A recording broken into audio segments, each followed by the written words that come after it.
எல்லா முடிவுகளும் இனிமே எங்களுக்கு பொதுச் எடப்பாடி அறிவிப்பார். அதிமுக பெருவாரியா 210 தொகுதிகளில் எங்கள் எடப்பாடி சொன்ன வார்த்தை நிறைவேறுகின்ற விதமாக ஒரு அற்புதமான கூட்டணி அமைத்து தேர்தலில் போட்டியிடுவார்.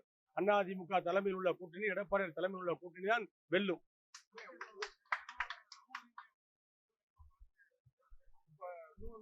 யாரு தலைவரே?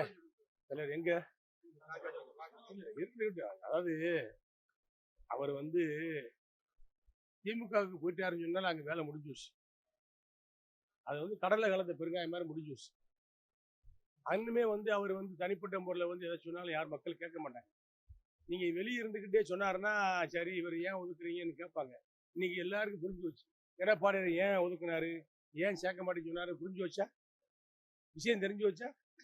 திமுகவுக்கு போனது அவர் வெட்ட வெளிச்சமா சட்டமன்றத்திலேயே பழகினாரு, பேசினாரு. நேரடியாக வீட்டுக்கு போனாரு, பீச்சில் பார்த்தாரு, போட்டில் பார்த்தாரு, பார்க்கில் பார்த்தாரு, பேசினாரு, வச்சாரு. எல்லாமே நடந்துகிட்டு இருந்துச்சு. மக்கள் மத்தியில் அது கூட என்ன ஒரு பெரிய மனுஷன் தானு நினைச்சாங்க. இன்னைக்கு நேரடியாக போய் திமுக போய் கலந்துக்கிட்டாரு, சேர்ந்துட்டாரு. அப்போ அவர் இனிமேல் பேசுகிற பேச்சு திமுகவுடைய பேச்சாகத்தான் இருக்க முடிய அதை மக்கள் அதை பெருசாக எடுத்துக்கொள்ள மாட்டாங்க.